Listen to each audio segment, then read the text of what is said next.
third thing I noticed, the third contrast was the contrast between human life and animal life, and how this was very personal for me because my father, he was a veteran of the Korean and Vietnam Wars, and he had a big thing with dogs and birds. I just thought that was amazing. I mean, that was like, they were like the only creatures he could relate to. It was, and the household I grew up in was very, very violent and frightening, traumatizing. But he had this affinity and empathy for dogs and birds. And I think part of that is because a lot of war veterans, their trust in humanity has been damaged. Because we have this natural trust of human beings, and that can be damaged during warfare. And it can be easier to relate to animals.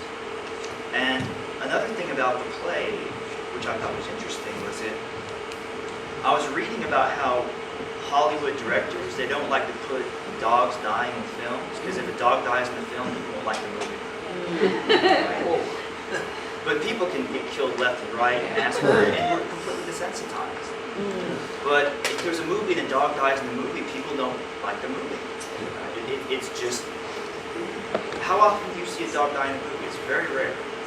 And so I wonder if the play did not have a dog and a bird, I wonder if we could have related to it as well as we did, because I think that written for our culture, because we've been completely desensitized to the loss of human life, seeing that dog suffering like that and the bird suffering, I think that the play was able to evoke something that a lot of Americans normally have a difficult time feeling, because we've been so desensitized to humans being killed in film. So I thought that was amazing.